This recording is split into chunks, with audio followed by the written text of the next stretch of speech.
never done it before, have you? Well, I interrogated you, but... I interrogated, that's quite nice. So, you've seen the film by the most different Polish director, and one of his most important films, at least the most important for us, the Polish audience in the 70s. It was the film which has many layers and many meanings, and it speaks about the freedom, the conformism, the manipulation, the temptation, and actually what was so different in Krzysztof Zanussi's films, that most of our older colleagues, like Andrzej Wajda, Andrzej Buk, have been dealing with the very romantic Polish themes, the freedom of the country, the choice to fight or not to fight, the justice taught in very particular way, in very, you know, in very how to tell, country way, not the private choices way. And Krzysztof was studied before philosophy and physics, and came with the questions which been very private and very universal in some way. Exactly the question of the conformism and personal freedom and the freedom of will and the choices between lesser and bigger good and bad have been his principal questions. It was very original on the map of Polish, not only cinema, but Polish art altogether, and Polish discussions. And we've been first very intrigued by that, after slightly irritated by that. And actually after this film, I think that most of my colleagues, people who've been a bit younger than Krzysztof Zanussi, have been full of admiration. Because in very modest and minimalistic way, he was telling some really deeper truth about the state of our society. And everybody understood, even very simple people, and the movie was quite popular with the general audience, that it's something behind it, that he's not talking only about the some kind of the camp, scientific camp of some provincial university, and some struggles between two professors, but that he was talking about what was where would have been the border of our choices. So it was a very political film in this way.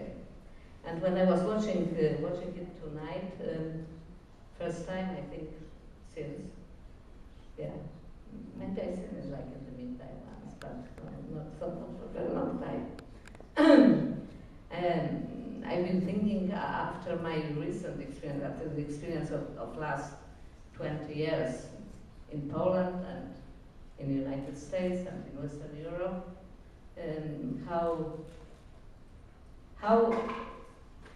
what you can tell today about those choices between conformism and courage? And what do you really think about it?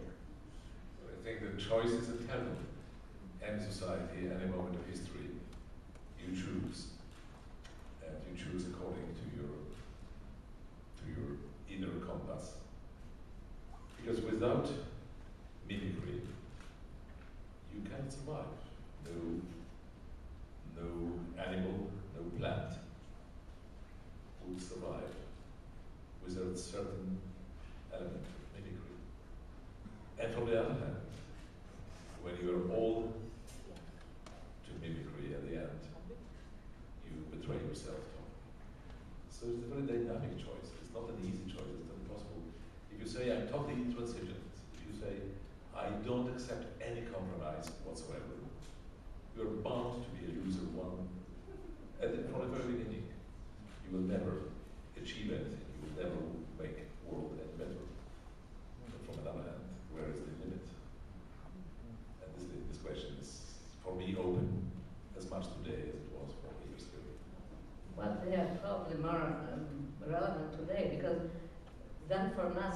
for us it was some kind of political choice. It means where was right and where was wrong. It was pretty clear. You complicated it. It means you never did the films which been Manichaean. It means that the bad was really bad and the good was really good. It was always this difference, this number of gray in between. And but still, for example, the behavior of young students from Torun was much more sympathetic than it would be today. It means our acceptance then of the revolt was much stronger. Right, but I was quite skeptical about spectacular rebellion, because rebellion may be also very selfish. We sometimes like ourselves being rebel and being perceived as rebels, and it is a pose. It's not really genuine. And I think I present him as somebody who is more imitating rebellion than making real rebellion. Even if he bites an ear of the director, he takes it from Dostoevsky's novel, so he is not original in his behavior. Well, it's very difficult to find the original rebellion nowadays. Well, that's also true, because everybody wants to scandalize. So to create a new expression for a scandal is difficult. That's true. No, I think that scandal is not fashionable anymore. I think that they are leaving the... For tabloid, this is the best you can have.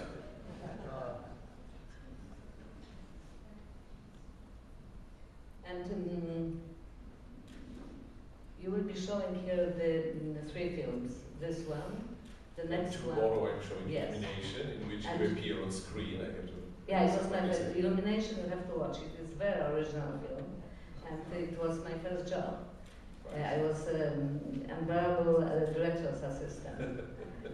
Just it was not unbearable, but it was a very interesting meaning. I will be talking about it tomorrow. But you also appear on screen.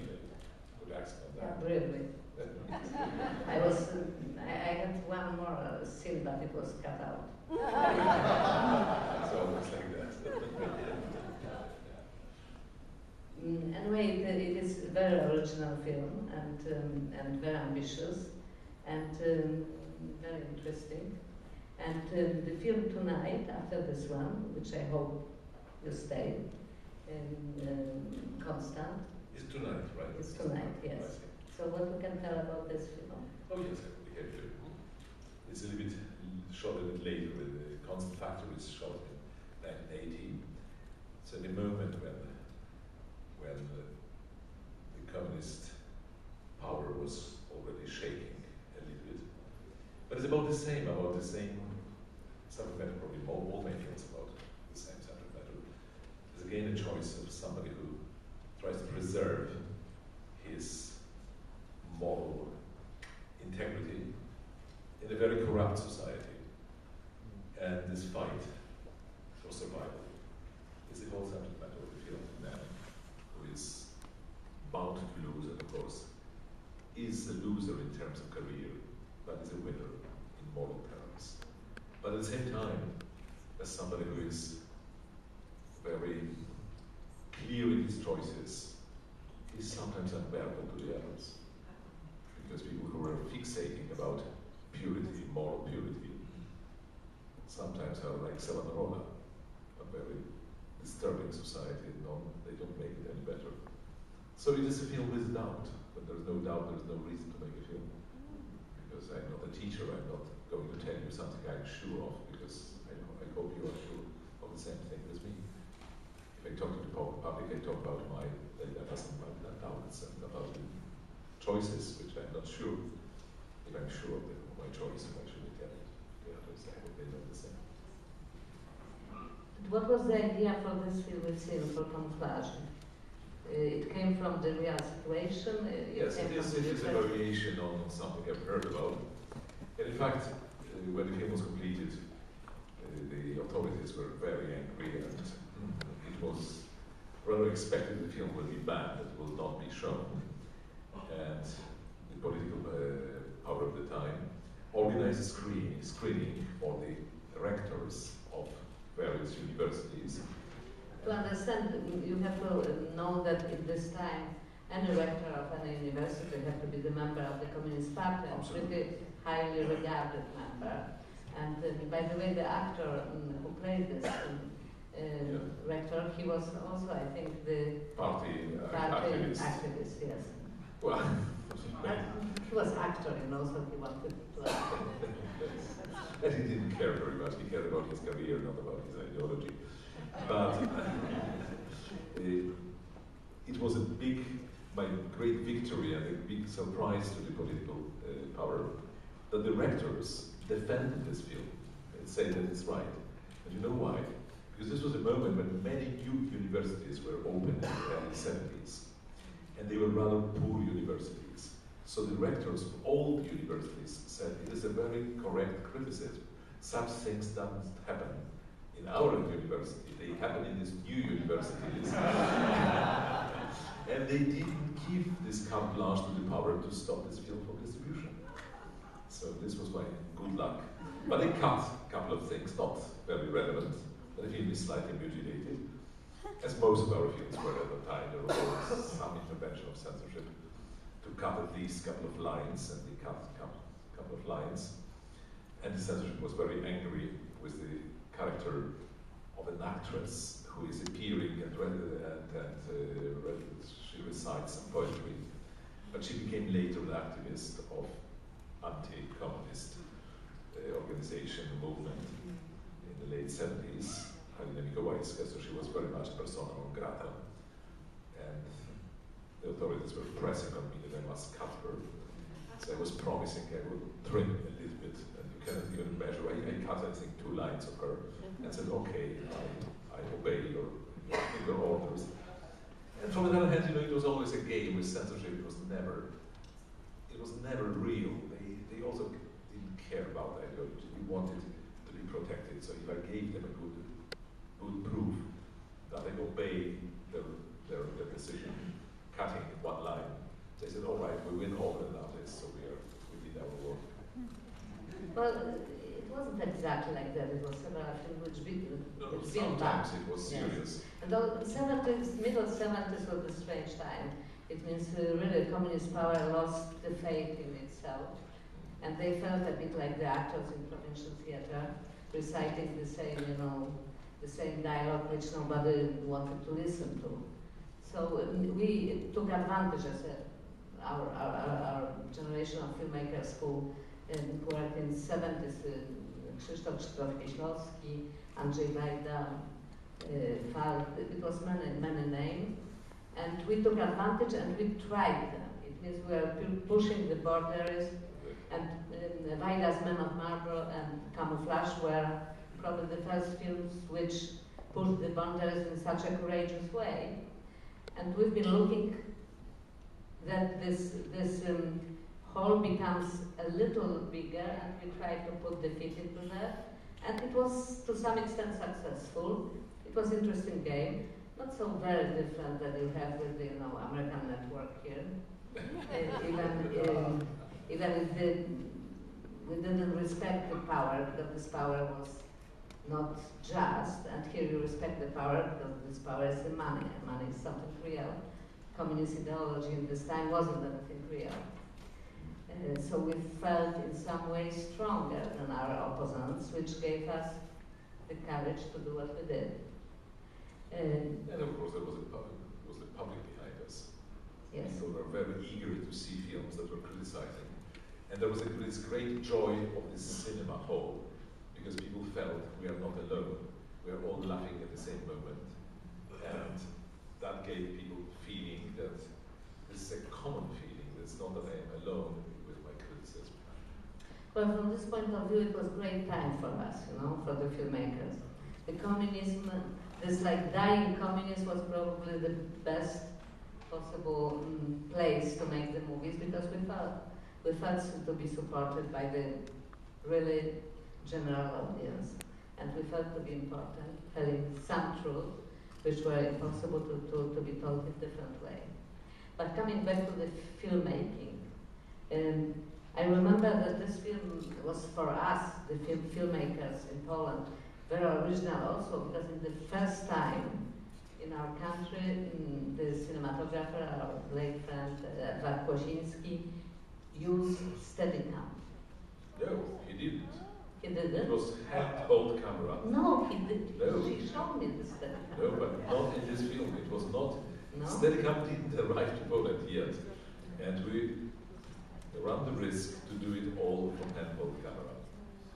What was, when you watch carefully, you see this, the horizon is still moving. So which one was the first time you used Steadicam? Well, it was not with me. I dreamt about Steadicam. It was, of course, subject of everyday conversation. How can we do it when we don't have Steadicam? But it was He imitated. lied to us, you know. He lied to us when he has Steadicam. Oh well, it was not flattering him because it's more flattering to say he managed to do it with his Today. camera and risking his backbone. It's very unhealthy to have to carry this heavy Ariflex soundproof, but makes it really heavy. And of course, the whole blocking was adjusted to the camera. That's why you have always somebody very close to camera that covers the camera instability. You never have wide shots from hand because this is evident that this is done in a non-professional way. That was considered non-professional. Does somebody have any questions?